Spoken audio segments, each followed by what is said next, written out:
Assalamualaikum Sobat Penyejuk Hati ID. Gonjang ganjing masalah nasab habaib Gus Kausar akhir-akhir ini viral, dibully atas ucapannya di sebuah majelis. Gus Kausar dianggap membela salah satu kelompok yang akhir-akhir ini sedang berdebat. Namun Gus Kausar menanggapinya dengan santai. Bagaimana tanggapan Gus Kausar? Mari kita simak videonya.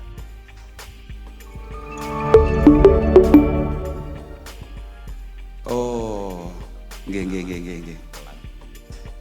Dados kula niku pirang-pirang dina niku rada populer. Lha kula nggih rada populer lho.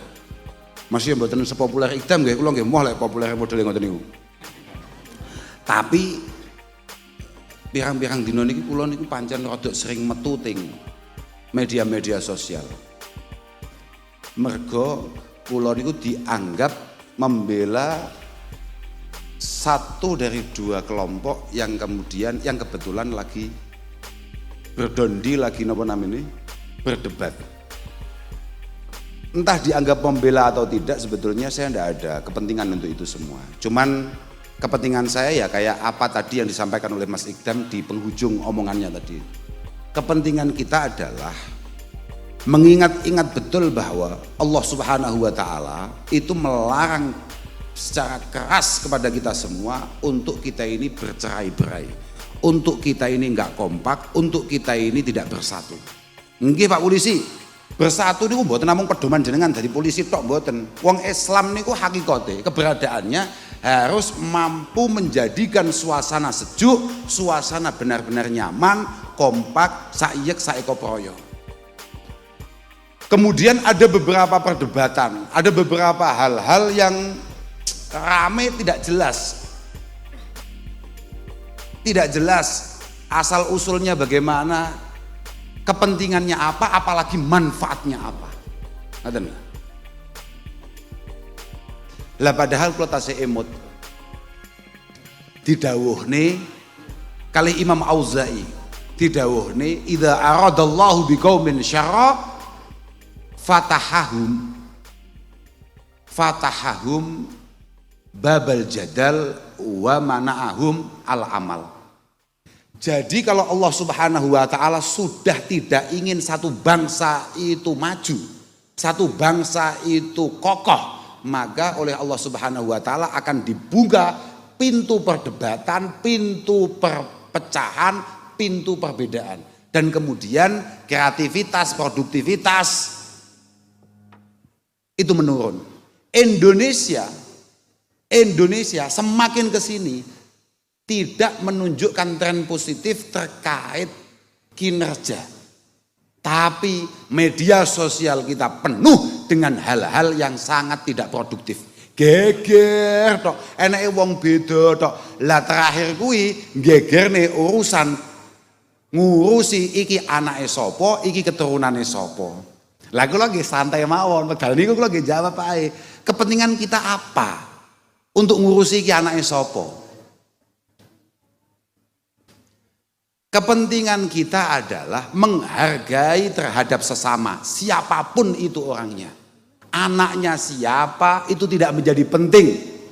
Pokok sesama umat, sesama masyarakat, sesama rakyat, maka kita harus saling menghargai. Yang muda menghormati yang tua menyayangi yang muda, dan seterusnya. Lah kula namung matur ngoten-ngoten niku, tapi kula nggih komentar bahwa Rasulullah Shallallahu Alaihi Wasallam itu memang benar-benar memerintahkan kita untuk selalu mengikuti para ulama. Dan ulama itu saya ngomong, ulama itu non ras. Ulama itu non ras. Jadi nggak usah bahas ini dulu asalnya mana, nggak penting. Karena ulama itu bisa orangnya tinggi, pendek bisa. Orangnya bangir atau mancung atau pesek bisa. Putih hitam bisa. Semua ulama al-amilun, as-salihun harus kita ikuti. Kemudian saya ngomong bahwa memang Rasulullah tidak pernah memerintahkan kita untuk mengikuti keturunannya. Tapi beliau minta kita untuk menghormati keturunannya dan memuliakan keturunannya. Terus wahir aku dibully. Aku yang jawab, aku yang santai. Kalau nggih mboten ngerti nek kula dibully niku, sing ngerti niku nggih bocah-bocah niku. Kula nggih jawab, "Wah, Berarti aku serodok menasional ya. Bagus. Karena ketika kita dibully, wah itu berarti kita dianggap omongan kita muktabar. Omongan kita diperhitungkan. Oh bagus itu pansos buat saya itu. Bagus itu. Enggak apa-apa. Apalagi lembasan kata kok ini sing bully sapa? Lah kok ternyata sing bully belas gak terkenal malih nelongso. Wong gak kira iku sing bully sapa sing ketoke luwih muktabar. Ternyata gak ono. Aku harapanku padahal sing bully ku sing sewanger sapa ngono. Ternyata gak ono peh nelongso aku. Tapi mboten penting niku. Mboten penting. Kula nggih mboten nate ngrasa rugi dengan itu semua. Wong kula niku kecilik pun krungu.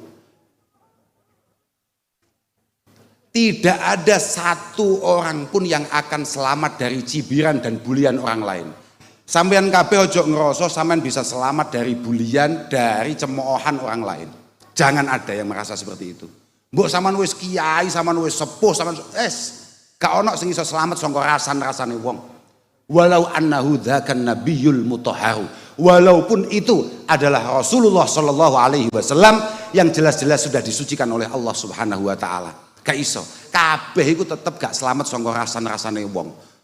Apa meneh dirasani tangga, wis berbahagialah. Jenengan kok mulai dirasani wong, kok mulai dihasuti orang, diireni wong, berarti ada pencapaian di sana.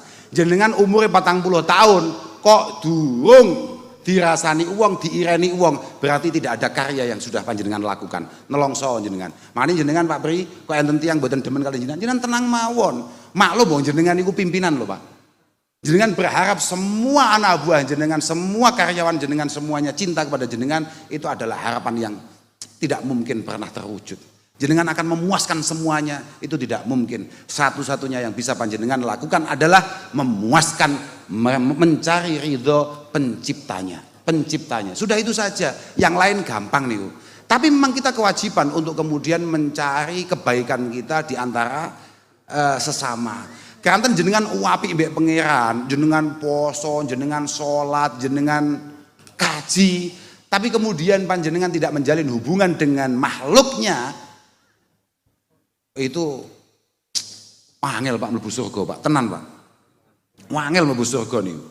Mergo inna jawami awamirillahi subhanahu wa ta'ala niku tarji'u ila khaslataini. Semua perintah Allah subhanahu wa ta'ala itu muaranya hanya ada dua, at-ta'zim lillah wa syafaqah li khalqih.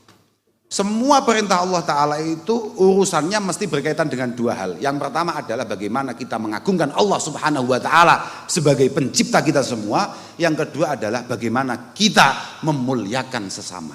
Mboten kena dipedhot Pak. Anishkurli wali dek. Jenengan bendino kaya kanca kula niki bocah tatonan niki. Aku nyawang pirang-pirang dino acarane nyekeli tasbih. Ya, mergo santrine Mas Ikdam niki. Saawak tato tok. Kaomongi kowe salat. Kowe nek ora salat, sumpah kowe sok mati, ditato ulang ambek malaikat kowe. Salat. As-shalah. Salat. Mergo awwalu ma yuhasabu bihil mar'u yaumal qiyamah as-shalah. In salahat salahal baqi wa in fasadat fasadal baqi. Salat penting kowe. Awakmu arep ruwet model piye aja sampai lali salat. Salat. Mergo nek salatmu selamat, insyaallah liyane melu selamat. Nek salatmu gak selamat, hatam kowe. Tapi kowe salate tertib, tapi awakmu gak ngregani wong liya, apa meneh kowe wong tuwa, iku wis melanggar dawuh Allah anishkurli wali walidayk. Muga-muga jamaah Mas Ikdam kabeh iki termasuk bocah-bocah sing bekti nang wong tuwa. Kowe aja sampai pisan-pisan ngerasa kancamu, komunitasmu jauh lebih penting daripada kepentingan orang tua kamu. Kowe sampai duwe kan ngene, kadang-kadang enek anak kan bejat ya. Min alamati anak bejat. Termasuk alamat utawa tandane anak bejat iku kambek setan dimanipulasi ki apa ya bahasa Tulungagunge mboten diplekoto Pak manipulasi plekoto itu Pak ora diupakara ya artinya dia diberi satu perasaan bahwa yang paling mengerti yang paling pengen kebaikan kita itu adalah lingkungan kita teman-teman kita bukan orang tua kita. Iku alamat awakmu arep sial we. Alamat awakmu Arab sial nalika kowe duwe perasaan kancamu, komunitasmu jauh lebih mengharapkan kebaikanmu daripada keluargamu, daripada orang tuamu. Iku awal kowe arep jempalik ning ngarsane Allah Subhanahu wa taala. Mangkane selama awakmu iso ngregani wong tuamu, awakmu iso ngregani kancamu, dulurmu, kabeh iso meratani sesuai porsinya masing-masing, insyaallah kabeh paringi selamat. Insyaallah paringi selamat. Makanya kula nyuwun muga-muga kuwabeh jamaah Mas Ikdam iki muga-muga kuwabeh dadi anak-anak sing bekti. Kowe bekti nang wong tuwa, insyaallah Allah Subhanahu wa taala padang. Satu-satunya cerminan Tuhan di dunia ini ya orang tua kita. Allah Subhanahu wa taala kenapa bersifat rahim? Karena Allah tahu betapa lemahnya kita, betapa banyak dosa kita, Allah selalu siap memaafkan kita. Hampir mirip dan hampir bisa dilakukan oleh orang tua kita. Mulai kita lahir sampai detik ini berapa kali kita nyalai orang tua kita, dan beliau berdua selalu siap untuk memaafkan kita. Makanya sifatnya wong tua aslinya mirip kui. Lah anak biasanya itu atine ditutup untuk kemudian merasa bahwa teman-temannya, bahwa komunitasnya, bahwa orang yang baru saja ia kenal itu jauh lebih berharap kebaikannya daripada kedua orang tuanya atau keluarganya.